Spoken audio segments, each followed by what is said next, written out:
بسم الله الرحمن الرحیم. سورة هود علیه السلام، آیه مبارکه 118 الی 123 و آغاز سوره مبارکه یوسف صفحه 235.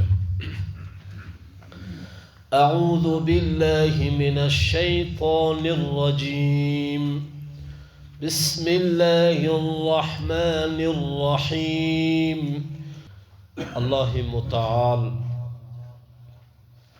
در آیه قبلی علت عذاب اقوام را بیان کرد که فساد در زمین بود و کسان را الله متعال از عذابش نجات میده که مصلح و نیکوکار هستند.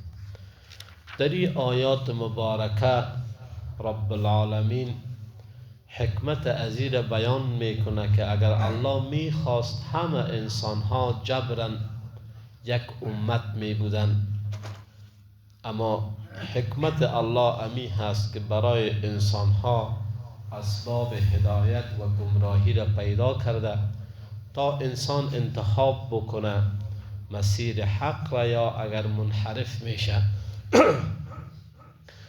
و برای انسانی که در مسیر حق حرکت میکنه الله پاداش نیک میده و انسانهایی که اسباب گمراهی را انتخاب میکنه الله اونا را عذاب میده.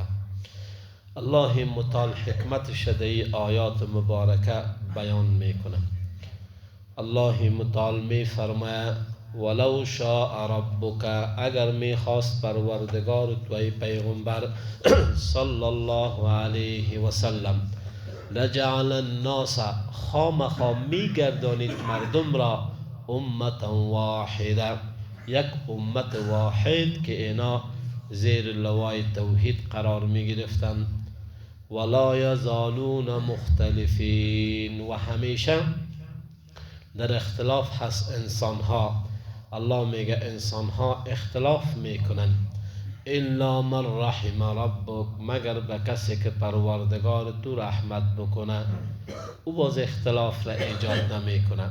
ولذالک خلقهم، و به امین الله شما را آفریده که پروردگار متعال امتحان بکنه کدام انسان راه حق را بگیره. و تمت کلمت ربک، و همچنان تمام شده سخن پروردگار تو. او سخن ای هست که لأملأن جهنم، خامخا الله میگه پر میکنم دوزخ را، من الجنت، از جنیات و الناس و مردم اجمعین، همه یعنی انسان های طغیانگر عاصی و گناهگار همه از اینا به جهنم برده میشوند. علامه آلوسی رحمه الله در تفسیر روح المعانی در آیه مبارکه میگه که لام برای قسم آمده که الله قسم میخوره که من دوزخ را پر میکنم از انسان ها و جنیاتی که منحرف شدن، راه توحید را انتخاب نکردن.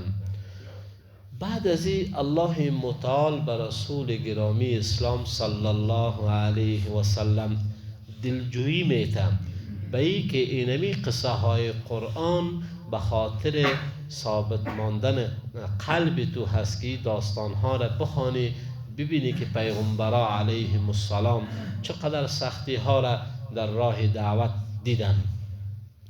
و کلا نقص علیک، و همه بیان میکنیم ما بر توی پیغمبر صلی الله علیه و سلم من انباء الرسل، از خبرهای انبیاء علیهم السلام، ما نثبت به، آنچه که محکم بکنه آن فؤادک، قلب تو را.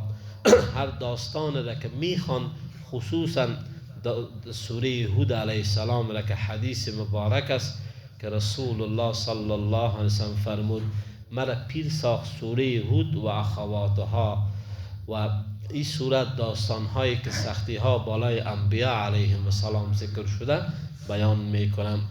الله متعال می فرماید و جاءک، و آمده بر توی پیغمبر صلی الله علیه و سلم فی هذه الحق، در این قصه ها حق، و موعظة و پند و ذکر و ذکر للمؤمنین، از برای مؤمنان.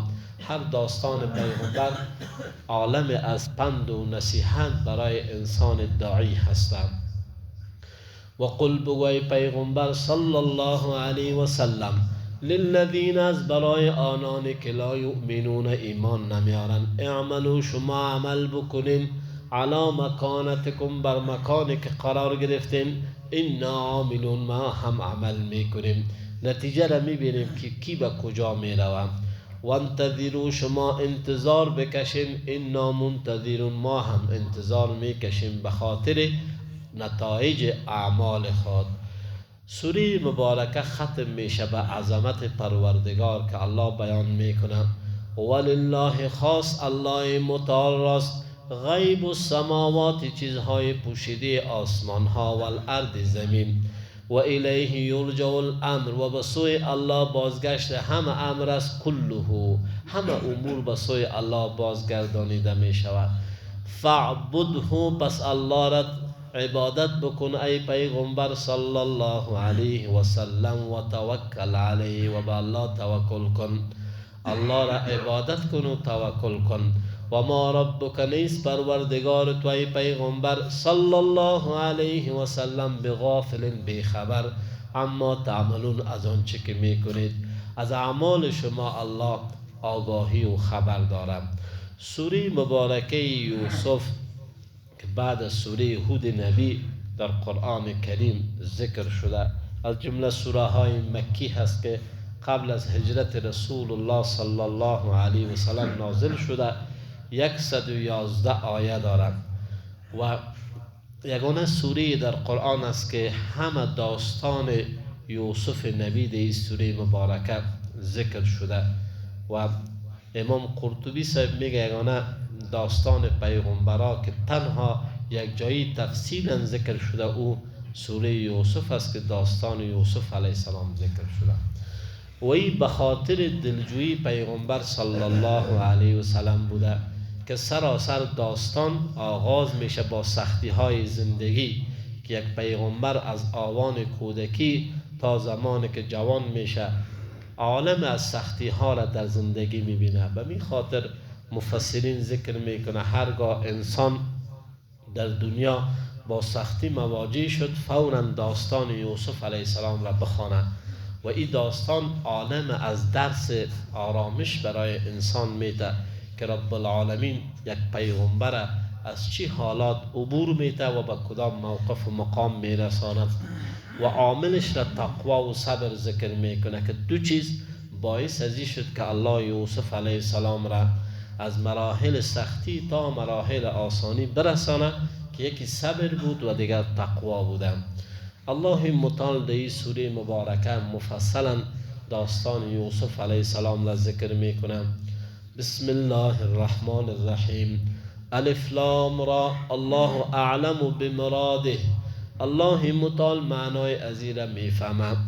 تلک این است آیات الکتاب المبین، آیات کتابی که او مبین آشکار هست. صفت قرآن الله ذکر میکنه این کتاب کتاب مبین هست، واضح آشکار.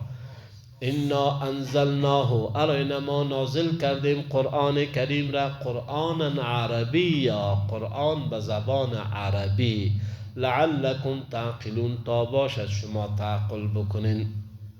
آن قرآن کریم به زبان فصیح عربی نازل شده و بیشتر این از 1400 سال میگذره کسی نتانسته که مثل قرآن جور بکنه، با وجودی که ادیبای عربا، یعنی در عربا ادیبا و ادب شناسا زیاد بودن و این هم علما ذکر میکنه که هر کسی که قرآن میخونه اگر ترجمه میکنه تفسیر میخونه اول الفاظ عربیش تلاوت کنه بعدا باز ترجمهش بخونه تفسیر بخونه. و طور نمیشه که یک نفر قرآن کریم کلن به یک زبان بدون عربیش انتقال بده. این علما اجازه نمیدن چون قرآن به زبان عربی نازل شده و عجیب فصاحت در یک کتاب دیده میشه. الله متعال بیان میکنه نحن ما نقص، بیان میکنیم علیک بر تو ای پیغمبر صلی الله علیه و سلم، احسن القصص، بهترین قصه را، بما اوحینا الیک، با آنچه که وحی شده به سوی تو، هذا القرآن، این قرآن کریم. و این کنت ارین، بودی تو ای پیغمبر صلی الله علیه و سلم، من قبله، قبل از نزول از این کتاب، لمن الغافلین، از بیخبران، یعنی نمی فهمیدیم که قرآن چی داستانهایی را ذکر میکنه. و این سوره یوسف علیه السلام وقت نازل میشه که امام طبری صاحب در تفسیر ذکر میکنه، یهودا آمدن آیاتایش پیش پیغمبر صلی الله علیه وسلم گفتن در رابطه به یوسف بر ما معلومات بده. الله متعال مکمل سوره را نازل کرد که همه داستان با وضاحت ذکر شد.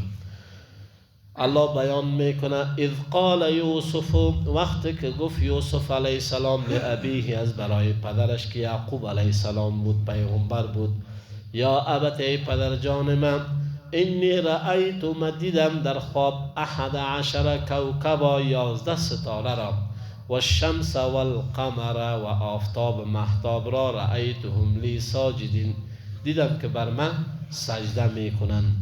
که این داستان غالبا در تفاسیر 7 سالگی یوسف علیه السلام را ذکر میکنه و در 40 سالگی باز امی داستان به حقیقت میرسه، وقتی که یوسف علیه السلام از همه سختی ها خلاص میشه، باز برادرها و پدر و مادر سجده تعظیم میکنن. در او ادیان به نام سجده تعظیم بود، سجده عبادت نه، یعنی احترام میکردن. و در شریعت ما شما سجده تعظیم منع شده که ما نمیتونیم به یک نفر زیر پای بفتیم و سجده بکنیم، چون رسول گرامی اسلام صلی الله علیه وسلم در حدیث مبارک میگن که اگر سجده تعظیم جایز می بود، معمر میکردن به خانم ها که به شوهرایشان سجده تعظیم بکنن. یعنی سجده بر مسلمان جز الله به کس دیگه جایز نیست. و آخر دعوانا ان